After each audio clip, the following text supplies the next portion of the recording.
친정엄마의 85번째 생신을 맞아 석 달 만에 다시 친정엄마의 고향 땅을 찾았습니다.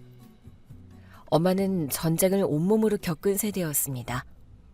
살아남은 이들마저 병들게 한 전쟁이었죠. 당시 10살이었던 엄마는 지금의 휴전선을 넘어오다 가족과 뿔뿔이 흩어졌고 그들의 생사를 알지 못한 채 그대로 휴전이 되는 고통을 겪었습니다. 그리고 총과 대포 소리의 후유증으로 평생 신경쇠약에 시달러야만 했고요. 그래서 제 기억에 엄마는 늘 허약하고 어딘가 아픈 사람이었습니다. 그런 엄마가 아직 무탈하게 살아계시다는 사실이 새삼 감사했습니다. 그래서인지 저는 늘 이곳을 마치 수학여행 가는 마음으로 내려오곤 했습니다. 엄마, 나 이제 터미널에 도착해서 전화했어. 아니, 근데 이북 고향 땅 근처에 살아서 그래? 목소리가 왜 이렇게 발랄해졌대? 여기 내려오고 나서부터 괜히 마음이 편해서 그러지. 가족들이랑 몸이 가까워졌을지도 모른다고 생각하니까. 부모님은 이미 돌아가셨다 해도 나처럼 생각하는 우리 형제들은 오며 가며 혹시나 여기서 마주칠 수도 있잖아. 엄마의 고향은 사실 이곳이 아니었습니다. 친정집은 산골이 굽이져 있고 미세먼지라곤 찾아볼 수 없는 엄마가 임의로 정한 휴전선 인근의 마음의 고향이었습니다. 덕분에 친정집은 시외버스 터미널에서도 택시를 타고 40분은 달려야 겨우 도착할 수 있었죠. 도로는 여전히 구불구불했고 중간중간 검문소를 지나야 했기에 거리에 비해 오랜 시간 공을 들여야 했습니다. 가을을 가장 먼저 알리는 곳답게 제 시선을 단박에 사로잡은 것은 색동옷으로 갈아입은 단풍이었습니다. 하지만 그 황홀한 마음은 오래가지 않았습니다. 제가 타고 있던 택시 옆으로 신호에 걸린 차 한 대가 나란히 멈췄고 무심코 고개를 돌려 차창을 바라보던 저는 그만 기함하고야 말았습니다. 운전석에 앉아있는 사람은 한 달째 행방불명된 동서였습니다. 더 충격적인 것은 그 옆자리였습니다. 조수석에는 자기 아들 또래로 보이는 새파랗게 어린 남자가 앉아있었고 두 사람은 너무도 다정해 보였어요. 어머 세상에, 이게 대체 무슨 일이야? 동서가 어린 남자의 머리를 쓰다듬자 그 남자는 보답이라도 하듯 동서의 어깨에 붙어있는 머리카락을 떼어주었습니다. 그의 행동에는 전혀 주춤거림이 없었고 오히려 익숙해 보일 정도였죠. 오랫동안 봐오던 제가 알던 동서의 모습이 아니었습니다. 순간 큰 충격을 받은 저는 앞뒤 가릴 새도 없이 택시기사님을 향해 외쳤습니다. 기사님, 목적지 바꿀게요. 지금 당장 제 오른쪽 옆 9498 흰색 벤츠 미행해주세요. 놓치시면 안 돼요. 눈치채더라도 바짝 따라붙어주세요. 서운하지 않게 요금은 더블로 드릴게요. 더블이요? 내 조선길을 간다 해도 놓치지 않으리다. 동서의 차는 단종된 지 20해는 좋게 된 간신히 굴러가는 중형차였습니다. 그런데 한 달째 행방불명된 동서가 다정하게 외제차에 어린 남자를 태우고 있다니 의심스러운 구석이 한두 군데가 아니었습니다. 동서의 외제차는 제 친정집이 있는 도시를 한참 벗어난 서울에서 손꼽히는 명문대학교의 캠퍼스였습니다. 그녀는 그곳에서 남자의 대학 졸업식에 참석하고 있었어요. 초등학교도 채 마치지 못했던 동서의 머리 위로 남자는 학사모를 씌워주기도 했고 사진을 찍어주기도 했으며 웃는 얼굴로 동서를 꼭 안아주기도 했습니다. 저 남자 미친 거 아니야? 내가 지금 뭘 보고 있는 거야? 세상 말세다 말세. 입에 파리가 들어가도 이상하지 않을 만큼 저는 한참을 입을 다물지 못했습니다. 사실 저는 남자가 적어도 동서와 저의 자식뻘쯤은 될 줄 알았습니다. 30대 중후반 정도? 그것만으로도 놀랄 노자인데 그 어린 남자가 얼마나 노안이었던 건지 이제 막 대학을 졸업한 학생이라면 많아봤자 20대 중후반일 터. 자식보다도 한참 어린 남자였습니다. 요즘 아무리 20살 이상의 연상연하 커플이 많다 해도 동서가 저러고 다닐 줄은 정말 상상도 못했어요. 기사님, 다시 저 차 따라가 주세요. 저는 잠시 세워두었던 그 택시에 다시 올라탔습니다. 졸업식을 마친 동서와 어린 남자가 향한 곳은 그 지역의 허름한 건물이었습니다. 마치 두 사람의 관계가 남들 눈에 이상하고 수상쩍어 보이듯 이 낡은 건물과 이젠 괜찮터? 라는 삐까번쩍한 간판 사이에서도 어쩐지 묘한 간극이 느껴졌습니다. 이젠 괜찮터? 뭐 하는 데길래 이름이 졌다고? 동서답네 다워. 간판에 느낌표도 아니고 물음표라. 저는 점점 커져가는 의문을 한아름 끌어안고 동서의 뒤를 따라가 이젠 괜찮터? 라고 쓰인 사무실 문을 벌컥 열었습니다. 기척도 없이 초대한 적도 없는 제 기습방문에 동서는 얼굴에서 핏기가 싹 가셨습니다.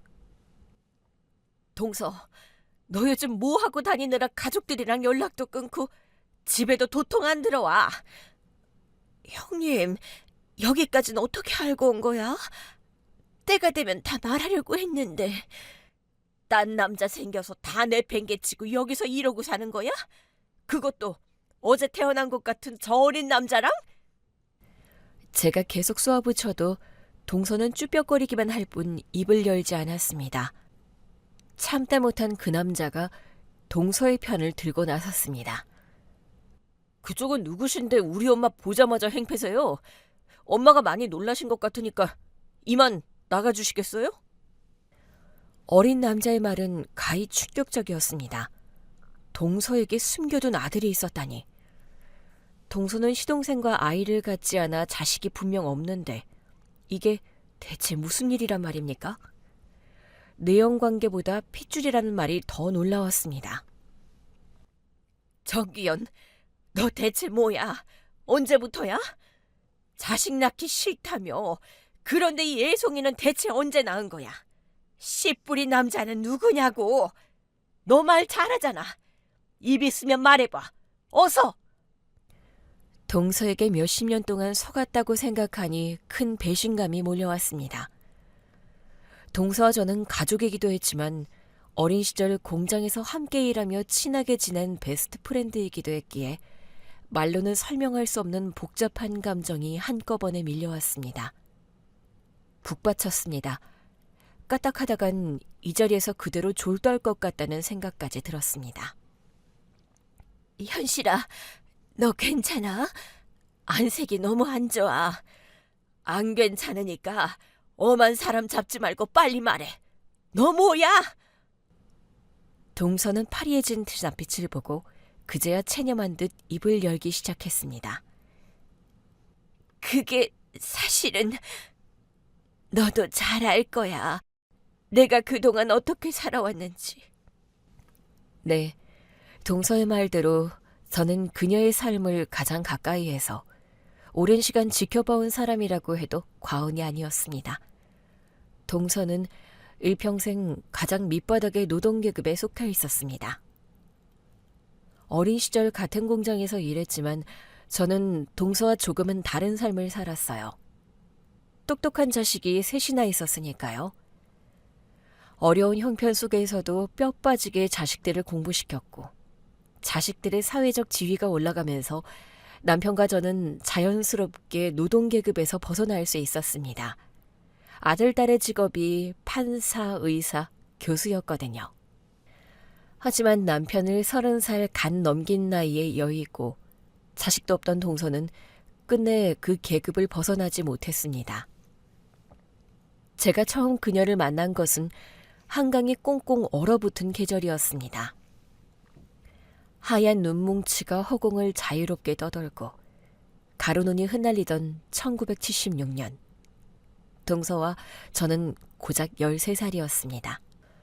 이렇게 말하면 모두가 설원이나 한방눈을 떠올리겠지만 현실은 아름다움과는 아주 거리가 먼 10평 남짓한 창문 하나 없는 좁은 지하실이었습니다. 주 7일 새벽 4시부터 밤 10시까지 식사 시간을 제외하면 하루 16시간 동안 그곳에 갇혀 지냈습니다. 그곳에서 우리가 한 일은 기계 속에 작은 손을 집어넣어 끊어진 실을 손끝 감각만으로 다시 이어주는 일이었죠.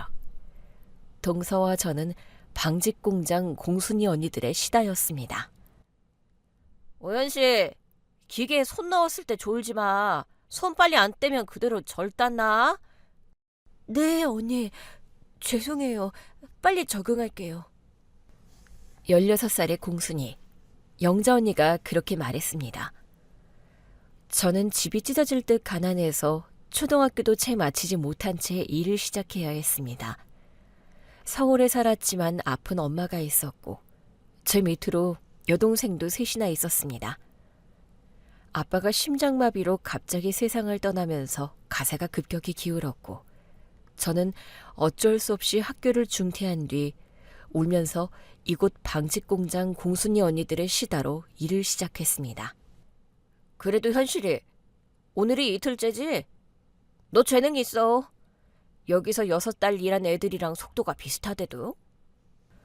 다행인지 불행인지 그 시절 공장에서는 어린애들이 손이 빠르다며 아이들의 노동을 높이 사던 시절이었죠. 물론 높이 샀다고 해서 돈을 많이 줬다는 뜻은 아니에요. 이른 새벽, 떠지지도 않는 눈을 억지로 비비며 출근하면 캄캄한 밤이 될 때까지 쉴 새 없이 몸을 움직여야 했습니다. 그렇게 한 달을 일해도 봉급은 고작 1,000원이었습니다.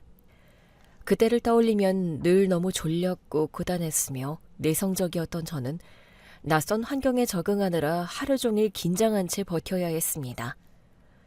언제 이런 지옥을 벗어날 수 있을지 감히 예상조차 하지 못한 채 혼자 끙끙 앓고 있었어요. 그러던 어느 날이었습니다. 내가 요 며칠 너를 지켜봤는데요. 무슨 우한 있어요? 왜 자꾸 얼굴이 어두워지지? 말할 기운도 없고 얼굴에 늘 그늘이 져 있던 저는 제게 말을 걸어온 여자아이를 가만히 바라보았습니다. 그 아이는 또래보다 키가 컸고 단발머리가 참 잘 어울렸습니다. 호기심 어린 눈망울은 반짝반짝 빛나고 있었죠. 아, 밥은 먹었어? 그래도 우리 공장은 밥도 공짜고 맛도 괜찮은 편이래. 공순이 언니들이 그러는데 다른 공장은 식비도 월급에서 300원씩 떼가고 반찬도 형편없어서 김치 국물에 맨날 밥 말아 먹었대. 우린 완전 땡짜 받지. 그 아이는 묻지도 않은 말을 귀한 정보인 마냥 미주알고주알 떠들어댔습니다. 저녁에 가끔 된장국도 나오는데 그게 일품이야. 아, 맞다. 명절 다가오면 삶은 달걀도 하나씩 줄 때 있어. 너 달걀 좋아해? 안 좋아하면 내가 대신 먹어줄 수도 있어. 아, 나도 달걀 귀신인데. 그럼 어쩔 수 없지. 사이좋게 같이 까먹자. 벌써 신나지? 저는 여자아이의 기세를 따라가기가 조금 버거웠습니다. 나는 정기현이야. 13살. 엄마가 귀하게 살라고 지어준 이름. 너는? 나도 13살. 오현실. 뭐야, 동갑이었어? 그럼 오늘부터 우리 친구하는 거다? 귀연이는 먼지로 더럽혀진 손을 바지춤에 한번 쓱 닦더니 씩씩하게 제게 손을 내밀었습니다. 저는 왠지 저와는 성격이 너무 다른 이 아이가 싫지 않았습니다.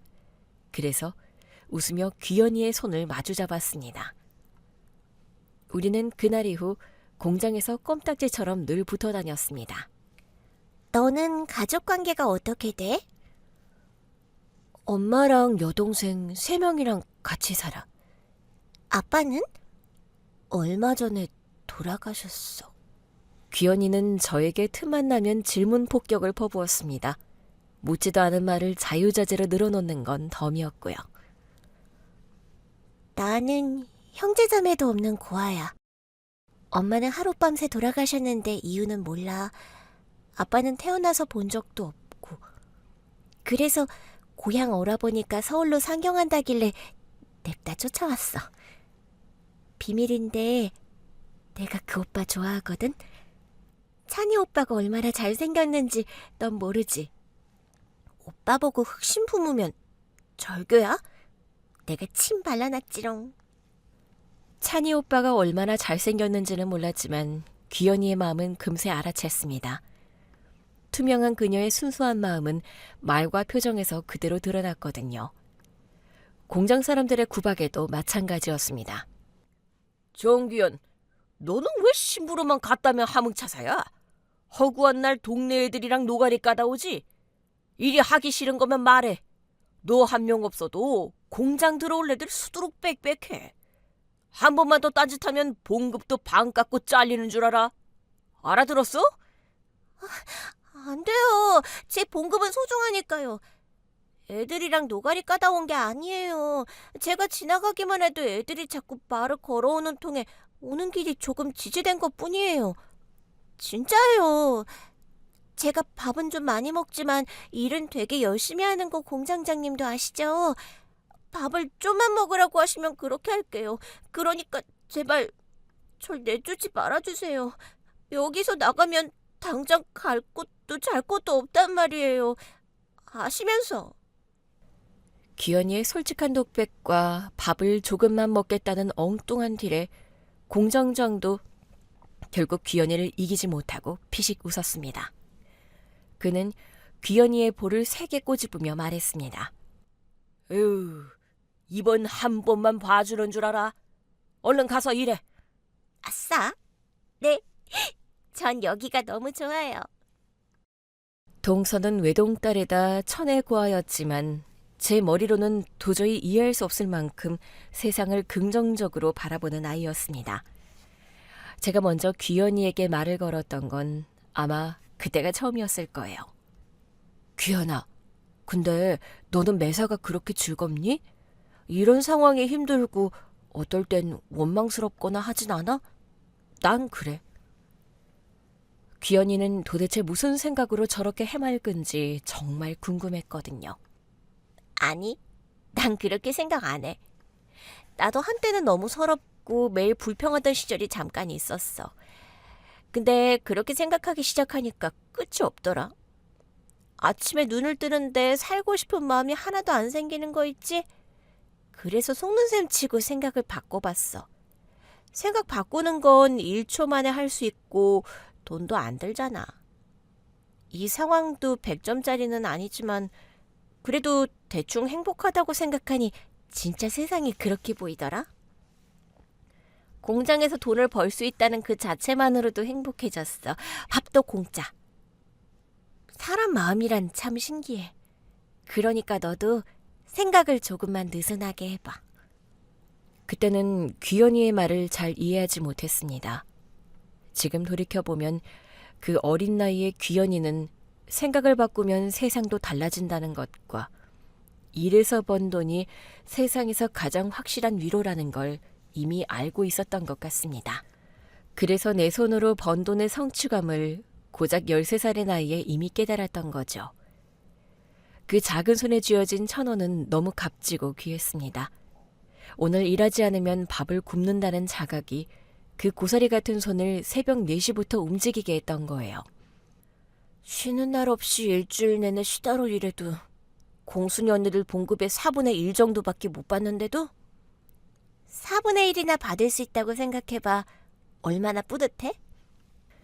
귀연이는 봉급날이면 잠잘 시간까지 쪼개 1시간 동안 1,000원짜리 지폐를 뚫어져라 쳐다보며 잠자리에 든다고 했습니다. 그날은 이른 아침부터 정전이었습니다. 그 시절엔 전력 공급이 워낙 불안정했고 날씨가 추워지기 시작하면 합선으로 공장이 멈추는 일도 흔했죠. 오늘은 대기하지 말고 전부 해산. 다들 내일 새벽 4시 전에 나와. 공장은 멈췄지만 귀연이와 저는 그제야 숨을 돌릴 수 있었습니다. 봉급은 좀 깎이겠지만 그래도 너무 신난다. 이게 얼마 만에 쉬는 거야? 현실아, 너 뭐 할 거야? 집에 바로 갈 거야? 너는? 어차피 나는 공장에서 지내잖아. 불 안 들어오면 할 것도 없어. 그래서 친구들 만나러 갈까 하는데 너도 같이 가자. 내가 소개해 줄게. 저와는 달리 기현이 주변에는 늘 친구들이 넘쳐났습니다. 동서는 사람을 좋아하고 정이 많은 아이였습니다. 사람의 편을 가르지 않았고 벽을 두지 않았어요. 그래서인지 한 번 스쳐 지나간 아이들과도 금세 친구를 먹는 동네의 마당발이었습니다.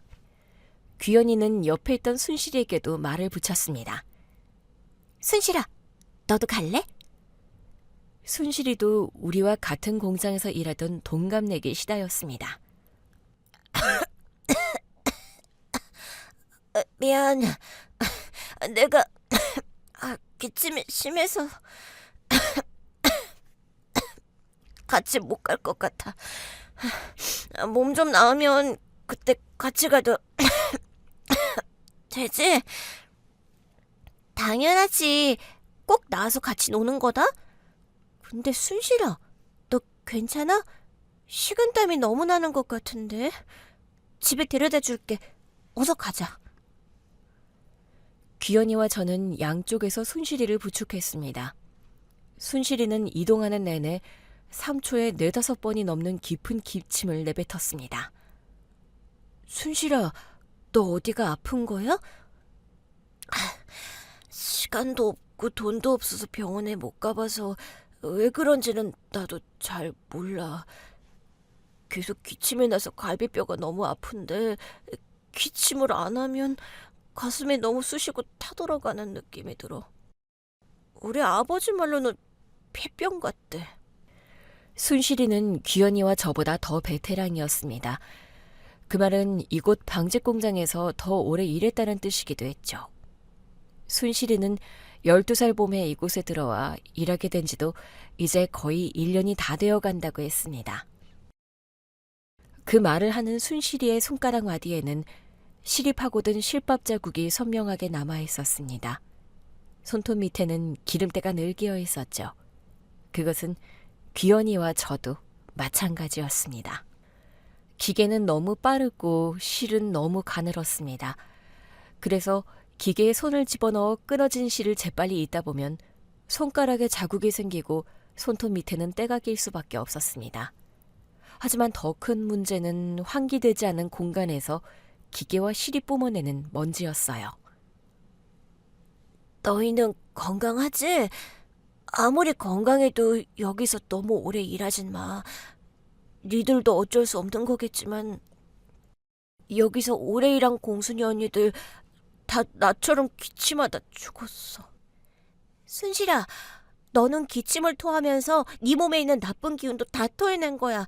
그러니까 전혀 불안해할 필요가 없어 보여. 내 말 뭔지 알지? 그 말을 끝으로 귀연이와 저는 순실이를 축축한 지하 단칸방에 천천히 눕히고 나왔습니다. 한동안 말이 없던 저희 두 사람은 귀연이의 장난 섞인 목소리에 단숨에 정막이 깨졌습니다. 자, 다음 행선지는요. 배덕구라는 남동생 같은 귀여운 애가 있는데 그 애를 만나러 가보겠습니다. 오라이! 덕구라는 아이는 너랑 많이 친해? 어? 당연하지. 덕구는 우리보다 1살 어려. 12살. 언제였더라? 시장 앞을 풀빵 사러 지나가다가 덕구가 껌 팔고 있는 걸 보고 내가 먼저 말 걸었어. 그래서 친해졌지. 그날 풀빵 대신 껌 한 통을 사서 왕창 씹었거든. 저희는 덕구가 있는 시장 근처로 향했습니다. 덕구! 동서는 덕구를 향해 손을 들어 흔들다 말고 이내 손을 내렸습니다. 귀연이의 말에 따라 귀엽고 착할 줄 알았던 덕구의 모습은 상상과는 전혀 달랐습니다. 시야에 들어온 덕구는 골목 귀퉁이에서 누군가를 몰아세우며 으름장을 놓고 있었습니다. 야, 니들 똑바로 안 해? 왜 자꾸 돈이 비어? 이러면 내가 오해한테 이럴 수밖에 없어. 지금까지 얼마 팔았냐? 150원 팔았어. 뭐? 고작 150원? 분발하자, 어? 일단 그거라도 줘봐. 내가 지금 너 때문에 잡아먹은 시간이 얼만데. 이 시간이면 껌 5통은 팔 수 있었다고. 그니까 갖고 있는 돈 다 내놔. 얼른! 덕구라는 아이는 자신보다 더 작고 왜소한 아이를 험상궂은 얼굴로 착취하고 있었습니다. 그러다 귀연이를 발견하자 밝은 얼굴로 갈아 끼우더니 해맑게 웃었습니다. 귀연이 누나! 귀연이는 덕구의 애교 섞인 목소리를 완전 무시하고 덕구를 보자마자 나무랐습니다. 덕구야, 너 지금 뭐 하고 있었어? 왜 다른 애 돈을 뺏고 난리야? 귀엽던 덕구의 표정도 금세 바뀌었습니다. 이건 누나가 끼어들 일 아니야. 우리 영역의 일이야. 뭐야? 덕구는 껌을 팔며 살아가는 소위 말하던 그 시대의 앵벌이로 불리고 있었습니다. 맞잖아. 내가 틀린 말 했어? 야, 아무리 그래도 남이 번 걸 뺏으면 안 되지. 그러면 도둑놈이랑 뭐가 다른데? 그리고 네가 뭔데? 얘한테 벌이가 정내막내 하는 거야? 이건 뺏은 게 아니라 정당하게 내 시간을 투자해서 얻은 거야. 오야가 나한테 애들 군기 똑바로 잡으라고 했어. 내가 군기반장하겠다고 했거든? 미쳤어? 그런 걸 왜 네가 해? 군기반장하면 얼마나 좋은 줄 알아? 애들이 나 함부로 무시 못하지 맞을 일도 없지. 그리고 오야가 나는 하루 일당 못 채워도 별말 안 하고 그냥 넘어가. 이게 얼마나 중요한지 누나가 알아? 일당 못 채우면 밤새 두들겨 맞는다고. 티끌 하나 없이 맞고 귀엽던 아이는 불과 석 달 만에 앵벌이 우두머리의 착취와 악습을 그대로 물려받아 그 집단의 자발적인 군기반장을 자처하며 스스로를 지키고 살아남는 법을 택해야 했습니다. 배덕구, 진짜 실망이야. 너는 지금 네 잘못이 뭔지 모르지? 아무리 사는 게 힘들어도 넘지 말아야 할 금이 있는 거야. 그걸 깨닫게 되면 우리는 그때 다시 보자. 갈게. 저는 속상해하는 귀연이에게 아무 말도 건네지 못했습니다. 그녀의 눈에는 이미 눈물이 한 움큼 차올라 있었거든요. 똥 밟았네. 오늘 운수 좋은 날이야. 자꾸 재수없는 일이 일어나는 것 같네.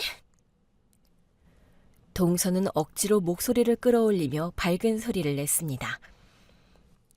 근데 이번에 만나는 사람은 진짜야. 내가 좋아한다던 찬이 오빠 기억나지? 그 오빠 보러 가자. 우리는 찬이 오빠가 자주 출몰한다던 역 앞 골목으로 먼저 가보았습니다. 하지만 찬이 오빠는 그곳에 없었습니다. 이상하다. 원래 이 시간엔 여기서 구두 닦고 있어야 정상인데. 귀연이와 저는 그 주변을 배회하며 찬이 오빠를 찾아 나섰습니다. 동네를 서너 바퀴나 뺑뺑 돌았지만 오빠의 뒷공무니조차 보이지 않았습니다. 그때였습니다. 동네를 가로지르는 큰 하천의 제방 밑에 성인 남자 여럿이 서 있는 게 눈에 들어왔습니다. 마치 한 사람을 에워싸고 있는 듯한 모양새였어요. 그 한가운데 둘러싸인 남자는 키가 작은 건지 덩치가 작은 건지 하천 위에서는 보이지 않았습니다. 저 아저씨들은 저기서 뭐 하는 걸까? 나쁜 짓 하는 것 같지? 글쎄, 저기 저 남자가 우리 쳐다본다. 아저씨 인상이 장난이 아니야. 신경 쓰고 우리 갈 길 가자. 찬이 오빠 찾아야지. 잠시만, 나 저기 잠시 내려가 봐야겠어. 귀연아, 나 무서워. 그냥 상관 말고 얼른 가자. 이제 저 남자들이 전부 우리를 쳐다보고 있어. 저는 벌벌 떨리는 손으로 귀연이의 옷깃을 붙잡고 흔들었습니다. 하지만 귀연이는 제 간절한 손짓에도 까딱하지 않았습니다. 성큼성큼 하천 밑으로 내려갈 뿐이었죠. 아저씨들, 지금 거기서 뭐 하세요? 뭐야 이 겁대가리 없는 년은? 우리가 뭘 하든 상관하지 말고 썩 꺼져 아가야. 그럴 수는 없죠. 수상해 보이는 아저씨 여러 명이 이 대낮에 뭔가 작당하고 있는 것 같은데 나쁜 짓 하고 있는 거면 지금 바로 신고할 거거든요. 머리에 피도 안 마른 년이. 너도 매운맛 좀 볼래? 그래야 우리 무서운 줄 알고 안 까불지. 아, 근데 이 동네 애들은 어른 무서운 줄 모르나? 그게 특징인가? 하나도 아니고 둘씩이나 사람 뚜껑 열리게 하네 오늘. 험상궂은 아저씨들은 그 말을 내뱉자마자 귀연이와 귀연이 뒤에 있던 제 쪽으로 천천히 발걸음을 옮겨왔습니다. 저는 너무 무서워 귀연이에게 딱 붙은 채 땅만 내려다볼 수밖에 없었습니다. 오늘이 제 제삿날이 되지 않기를 그 짧은 순간에도 몇 번이고 빌었어요. 그 순간 귀연이가 외쳤습니다. 오빠, 찬이 오빠! 아저씨들의 발걸음이 옮겨지자 둘러싸여 있던 사람의 정체가 서서히 드러났습니다. 찬이 오빠라고 했습니다. 그는 바닥에 누워 배를 움켜쥐고 있었고 코와 입 주변은 피가 터져 엉망이 되어 있었습니다. 귀연이는 아저씨들을 밀치고 재빨리 찬이 오빠에게 달려가려 했지만 이내 길이 막혔습니다. 거대한 장벽 같은 그들의 몸은 꿈쩍도 하지 않았고 우리를 점점 더 구석으로 몰아붙이며 뒷걸음치게 만들었죠. 계속 이러시면 소리 지를 거예요? 비켜주세요. 저 찬이 오빠한테 가봐야 해요. 어디 한 번 소리 질러봐. 지나가는 사람도 없는데. 찬이 오빠는 대체 왜 저 지경인 거예요? 아저씨들이 때렸죠. 다 큰 어른들이 15살짜리를 때리는 게 정상이에요? 아저씨들, 맨날 찬이 오빠가 구두 닦아서 번 돈 뺏어간다던 그 행상 두목들 맞죠? 우리가 그 행상 두목들이시다. 우리 구역에서 장사를 하려면 응당 자릿세를 내야지. 어린 놈의 새끼가 어디 감히 날로 먹고 토끼려 들어? 원래 뭔가를 얻으려면 잃는 것도 있는 법이야. 우리는 그 이치를 알려준 것뿐이고. 동서는 무섭지도 않은지 한마디도 지지 않고 계속 대꾸했습니다. 너무 비겁해요. 어린 셋이 어린 남자 애 하나를 저렇게 쓰러지게 뺐다는 게 우습고 유치해요. 나이는 어디로 잡수셨어요? 2년이 입만 살아가지고. 오늘 이 행상두목들이 얼마나 무서운지 본때를 제대로 보여줄게. 다신 그 입 못 나불거리도록. 아저씨 2명이 귀연이와 저에게 거침없이 다가와 몸을 해치려는 찰나 쓰러져 있던 찬이 오빠가 뒤로 빠져있던 아저씨 한 명의 어깨를 돌로 내리쳤습니다. 이 새끼, 너를 진짜 죽고 싶어? 그의 성질난 목소리에 저희 쪽으로 오던 아저씨들도 다시 찬이 오빠에게 달려들었습니다. 그들은 멈추지 않고 구둣발로 오빠의 몸을 마구 짓밟았습니다. 제발 하지 마세요. 안 돼. 아저씨들 진짜 미쳤어요. 귀연이는 악을 쓰며 아저씨들에게 달려들었습니다. 하지만 행상 두목들의 손짓이 그녀를 가로막았고 귀연이는 끝내 찬이 오빠에게 닿을 수 없었습니다. 그 모습을 보고 있자니 저도 더는 참을 수 없는 울분이 치밀어 올랐습니다. 아저씨들이 한눈을 판 사이 저는 하천 위로 달려가 지나가던 젊은 남자 무리에게 울먹이며 사정했습니다. 도와주세요. 제발요. 제 친구들 좀 도와주세요. 저기서 아저씨들에게 두들겨 맞고 있어요. 그 젊은 남자 무리의 등 뒤에는 구원대학교 씨름부라고 적혀 있었습니다. 애를 팬다고? 얼른 앞장서세요. 씨름부 청년들은 서로 눈빛을 주고받더니 망설임도 없이 줄지어 제 방 아래로 뛰어내렸습니다. 행상 두목의 눈앞에 도착한 씨름부 청년들 중 가장 체구가 큰 한 남자가 아저씨 2명을 동시에 어깨에 짊어졌습니다. 그는 몇 발짝 앞으로 걸어나가 들배지기 기술로 2 사람을 하천으로 휙 던졌습니다. 하천으로 날아가며 첫 번째 행상 두목이 외마디 비명을 질렀습니다. 사람 곧이어 2 번째 행상 두목도 뒤따라 외쳤습니다. 살려! 연거푸 풍덩거리는 소리가 이어지는 가운데 이 광경을 코앞에서 지켜본 마지막 행상 두목은 겁에 질려 바지에 오줌을 지리고 있었습니다. 아저씨, 가지가지 하시네요. 다 참 더러워서. 얼른 따라 들어가서 씻고 나오세요. 호동아, 이 아저씨 물에 들어가서 씻고 싶으시단다. 네, 선배님. 얼른 담그겠습니다. 가장 체구가 큰 씨름부 청년은 마지막 행상 두목의 허리춤을 양손으로 움켜쥐고 그대로 하천손으로 휙 담가버렸습니다. 여기서 5은 저 두목들 감시하고 있고 한 명은 경찰 불러와. 그리고 나머지 한 명은 남자애 들쳐매. 나랑 같이 병원 간다. 가장 선배로 보이는 남자의 말에 씨름부 청년들은 일사불란하게 움직였습니다. 저희는 찬이 오빠를 안고 달리는 씨름부 청년의 빠른 뜀박질에는 뒤처졌지만 심장이 입 밖으로 튀어나올 만큼 짧은 다리로 열심히 쫓았습니다. 하지만 저희의 노력은 공수표로 돌아가고야 말았습니다. 병원에 도착한 귀연이와 제 눈에는 찬이 오빠의 얼굴 위로 흰 천이 덮이고 있는 모습이 들어왔습니다. 오빠, 안 돼. 이렇게 그냥 가버리는 게 어딨어. 억울하지도 않아? 빨리 일어나. 그러나 15 찬이 오빠는 귀연이의 애타는 부름에도 다시는 일어나지 못했습니다. 귀연이는 눈물 한 방울도 흘리지 않으며 바닥에 한참을 주저앉아 애꿎은 자기 가슴만 주먹으로 퍽퍽 내리쳤습니다. 귀연이는 시간 가는 줄도 모른 채 주저앉아 가슴만 연신 두드렸습니다. 아무도 귀연이에게 괜찮냐고 묻지 않았습니다. 다들 그렇지 못하다는 걸 알고 있었으니까요. 저 역시 그녀의 옆에서 같이 주저앉아 있는 것 말고는 할 수 있는 게 아무것도 없었습니다. 밤은 깊어졌고 저는 오늘만큼은 귀연이를 혼자 공장에 보내고 싶지 않았습니다. 귀연아, 오늘은 우리 집에서 같이 자자. 아니야, 괜찮아. 난 공장이 편해. 내가 안 괜찮아. 우리 집 되게 좁은데 그래도 같이 자고 내일 같이 출근해. 집에 도착했을 때 엄마는 우리 얼굴을 쓱 훑어보더니 딱 한마디를 물으셨습니다. 밥은? 그리곤 따뜻한 밥 한 끼를 차려주었습니다. 가난한 형편에 어디서 났는지 흰쌀밥에 고기가 든 미역국이었어요. 어른들 사이에서 일하려니까 많이 고되지. 오늘도 고생 많았다.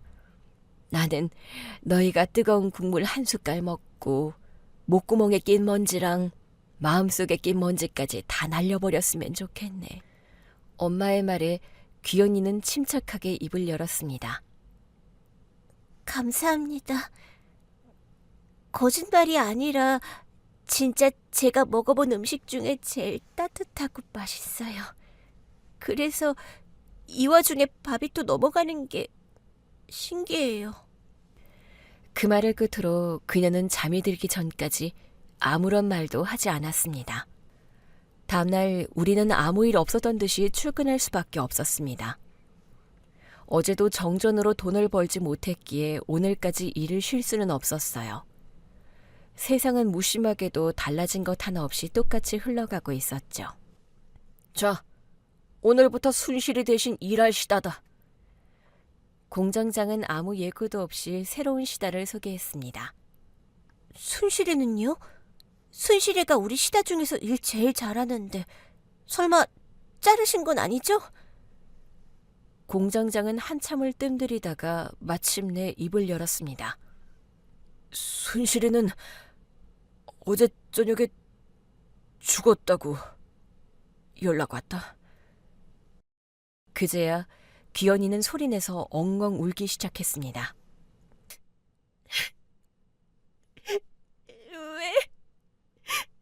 왜 다 착한 애들만 데려가? 세상이 너무 미워요. 우리가 뭘 그렇게 잘못했다고 이렇게 고약하게 굴어요. 우린 그냥 배가 고팠을 뿐이고 그냥 잘 살고 싶었단 말이에요. 하늘은 무심하게도 무너지지 않던 아이에게 커다란 시련을 3번이나 주었습니다. 그날 처음으로 귀연이는 13살 어린아이가 혼자 감당하기엔 너무나도 버거운 절망의 눈물을 보이며 그렇게 무너져 내렸습니다. 그날 딱 한 번 눈물을 보인 동서는 그 이후에는 변함없이 자신의 할 일을 묵묵히 해냈습니다. 더 이상 눈물을 보이지도 않았습니다. 변한 게 있다면 총명하고 밝던 그녀가 점점 말수를 잃어갔다는 것. 한때는 맑고 투명하던 기현이의 마음이 어느 순간부턴가 한참을 들여다보아도 아무것도 비치지 않는 뿌연 숭늉 같아졌다는 것이었습니다. 기현이의 이런 변화는 7년이 지나 성인이 되어서도 돌아오지 않았습니다. 티끌에 먼지 하나 없이 맑던 동서의 모습은 오직 13살 시절에만 머물러 있었습니다. 인사해. 여기는 내 친구 기현이. 기현아, 너도 기억하지? 7년 전에 우리 도와주셨던 씨름부 오빠들. 아, 우리 남편이 그때 그 씨름부 오빠잖아. 도련님도 그때 있었던 멤버 중에 한 명이고 너랑 잘 어울릴 것 같아서 소개해 주려고. 안녕하세요, 기현씨. 남포동입니다. 저는 기현이가 뭐라도 예전처럼 활기를 되찾길 바라는 마음으로 제 도련님을 무작정 끌고 나와 동서에게 소개했습니다. 숙녀로 성장한 기현이에게 반한 도련님은 그녀에게 온갖 애정 공세를 퍼부었고 결국 두 사람의 결혼은 일사천리로 진행되었습니다. 두 사람은 동네의 인꼬 부부라고 불릴 만큼 사이가 좋았습니다. 하지만 결혼한 지 2년이 지나도 아이는 들어서지 않았습니다. 두 사람 사이가 너무 좋으니까 삼신할매가 질투를 하나? 왜 애가 안 생길까? 나는 귀연이 닮은 딸 너무 궁금한데. 형님, 포동 씨랑 나 아이 안 갖기로 합의했어. 그게 무슨 소리야? 왜? 낳는다고 다 어른이고 부모인가? 나는 안 그런 어른들을 수도 없이 봤어. 아이가 바르게 자라려면 끝까지 길잡이가 돼줘야 하는데 내가 과연 그런 부모가 될 수 있을까? 책임을 끝까지 다하고 아이에게 부끄럽지 않게 좋은 사람으로 죽을 때까지 살아갈 수 있을까? 난 자신 없어, 형님. 기현이의 말은 언뜻 보면 책임감 있는 결정처럼 들렸지만 그 안에는 삶에 대한 깊고 단단한 체념이 깔려 있었습니다. 포동 서방님도 동의했다고요? 서방님, 아이 좋아하시잖아요. 우리 애들 볼 때마다 물고 빨고 하시면서. 네, 기현이 말이 다 맞아요. 다들 애를 턱턱 낳으니까 되게 쉬운 일인 줄 아는데 낳는다고 애들이 알아서 크는 것도 아니고 엄마들은 출산하느라 몸 망가지고 평생 희생하면서 살아야 하잖아요. 저는 우리 귀연이한테 그런 짐 주기 싫어요. 특히 귀연이가 원하지 않는 일이라면 더더욱이요. 아, 참. 선택은 존중해. 그래도 혹시 애 낳고 싶거든 말만 해. 내가 다 키워줄게. 저는 티는 내지 않았지만 그래도 조카 소식을 내심 기대했습니다. 그러나 결국 제 기대는 앞으로는 다시는 꿈꿀 수 없는 일이 되고야 말았습니다. 포동 서방님이 일하다 불의의 사고로 세상을 떠났으니까요. 그렇게 귀연이를 지켜주던 한 사람이 더 그녀 곁을 떠나버렸습니다. 시간은 그렇게 흘렀습니다. 장례식장에서 또 한 번 울부짖던 22살의 귀연이와 지금 제 앞에 덤덤해 서 있는 62살의 귀연이가 겹쳐 보였습니다. 누굴 원망하거나 내가 가지고 태어나지 못한 무언가를 부러워한 적은 없어.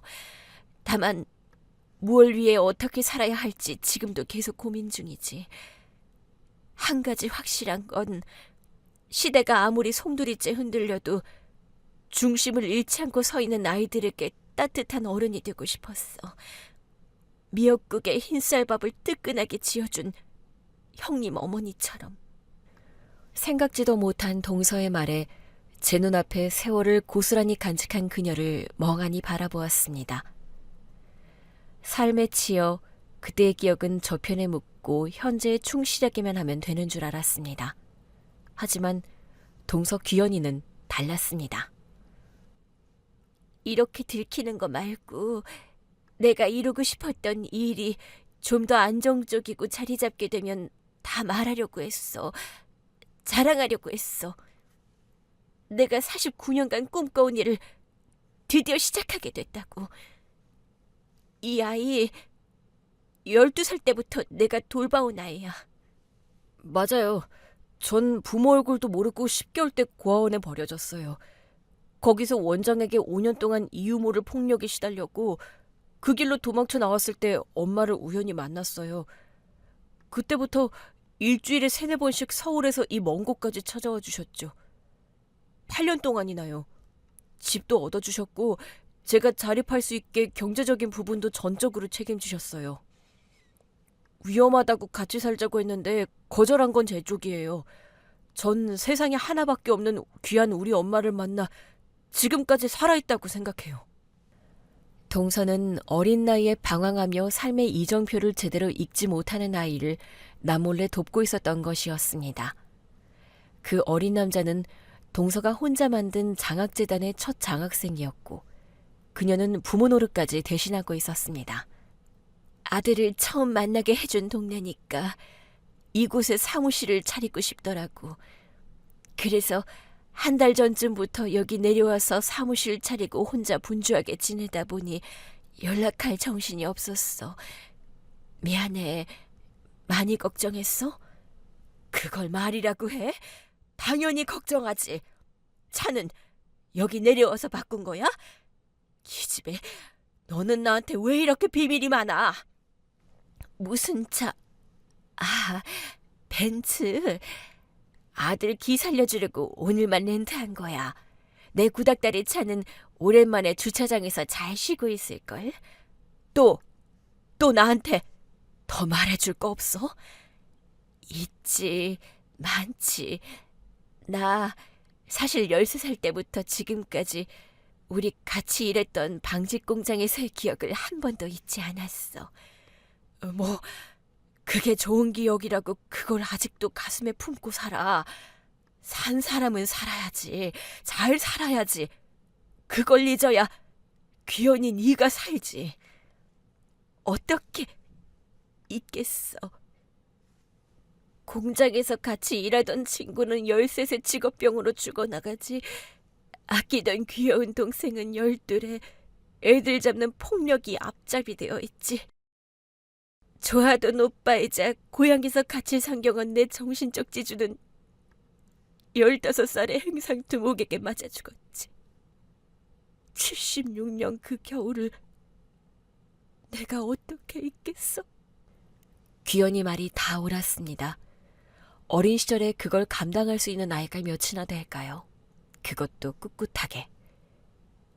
그때 든 생각이 어른들이 만들어 놓은 사회에서 힘없고 죄 없는 아이들이 아무것도 하지 못한 채 무너져가는 현실이 너무 불쌍했어.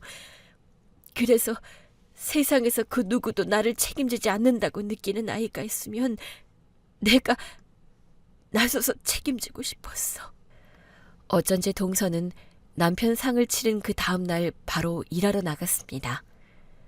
그 후로 49년간 한시도 쉬는 걸 본 적이 없을 정도로 악착같이 일했죠. 저는 기현이가 마음이 힘들어 몸이라도 움직이며 잡생각을 떨쳐버리려는 줄 알고 차마 말리지 못했습니다. 내가 괜히 긴 세월을 그렇게 힘들게 일한 줄 알아? 다 계획이 있었지. 현실아, 나 있잖아. 이제야 넘어진 아이들을 한 명씩 이렇게 세워줄 수 있는 어른이 됐다는 게 소소하지만 너무 큰 행복이야. 역시 끝까지 살아보길 잘했어. 아, 그런데 좀 늦긴 했어. 원래는 10년쯤 더 빨리 이루고 싶었던 꿈인데. 동서의 말에 괜히 눈가가 시큰해졌습니다. 오랜만에 13살의 무한 긍정 속에 살던 소녀 귀연이가 눈앞에 아른거리는 듯했습니다. 너는 예나 지금이나 날 되게 쪽팔리게 만들어. 왜? 나는 네가 손주 볼 나이에 자식 볼보다 더 어린 남자랑 바람나서 집구석에 안 들어오는 줄 알고 순간 얼마나 배신감 느꼈는지 알아? 너도 참 너다. 이 쭈글쭈글한 아줌마를 누가 예뻐해주나. 저는 귀연이를 잠시라도 의심한 게 너무 부끄러웠습니다. 같은 공장에서 같은 나이에 일했지만 저는 그 시절을 잊고 살았고 동서는 행동했습니다.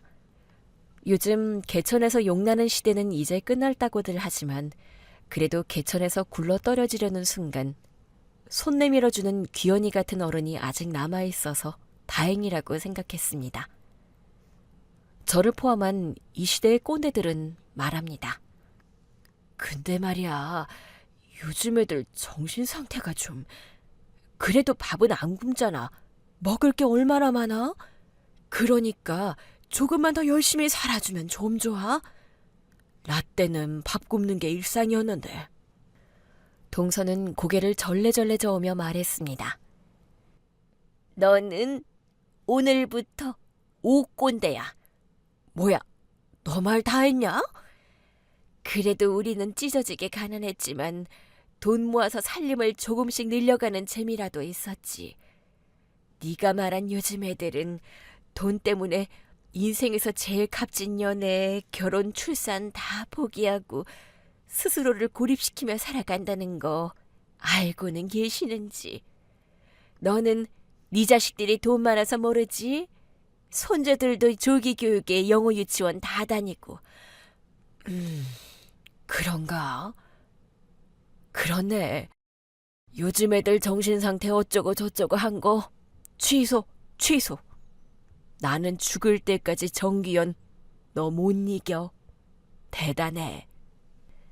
말은 이렇게 했지만 저는 귀연이를 통해 배우는 세상이 참 좋았습니다. 13이던 그 겨울에나 62을 먹은 지금이나요. 그래서 말인데 너 돈 많잖아. 우리 장학재단에 이사님 시켜줄게. 대신 매달 기부 좀 해라. 괜찮은 제안이지? 귀연이는 저를 처음 공장에서 본 날 배시시 웃어 보였던 그 미소를 49년 만에 다시 보여주었습니다. 그 익살스러운 미소가 저를 무장해제시키고야 말았습니다. 너무 반가웠어요. 친구가 좋은 일 한다는데 의리 있는 나 같은 친구가 또 도와줘야지. 안 그래? 아, 그러면 하나만 더 부탁하자. 너 네 어머니 닮아서 요리 솜씨 좋잖아. 김장 좀 해. 나 김장 못해. 허리 아파. 김치 사다 먹은 지가 15년도 더 됐어. 파는 건 그 집밥 맛이 안 난단 말이야. 옆에서 내가 열심히 보조할게. 김장에서 장학재단 애들 좀 나눠 먹이자. 응? 네 아들 말고 장학재단 애가 더 있어? 이 지역에서 3명 정도 더 돌보고 있어. 너 때문에 내가 미친다. 그래서 구멍난 양말로 기어 신고 다녔냐? 그게 뭐 별거라고. 신발 벗는 데만 안 가면 부끄러울 일 없고 오히려 좋아. 통풍도 잘 되고. 귀연이는 제가 도저히 말릴 수 있는 유형의 사람이 아니었습니다. 무턱대고 정의감 넘치고 때로는 이렇게까지 해야 되나 싶은 생각이 들 때도 있었지만 곰곰이 생각해보니 저는 귀연이를 동경했던 것 같습니다. 저는 다시 태어나도 저런 사람이 될 수 없을 것만 같거든요. 전 세계의 1%가 경제를 쥐락펴락하고 사회를 좌지우지한다지만 삶을 포기하지 않고 꿋꿋이 살아가는 젊은이들 곁에는 동서 같은 1%의 어른 한 명이 있기 때문이라는 생각을 지울 수가 없었습니다. 그래서 세상은 아주 조금씩 여전히 바뀌고 있는 걸지도 몰랐습니다. 1%가 2%가 될 때까지 저도 귀연이 옆에서 열심히 아이들을 위해 배추를 소금에 절이고 기꺼이 기부를 하며 그녀와 나란히 따뜻한 어른으로 남길 오늘도 바라봅니다.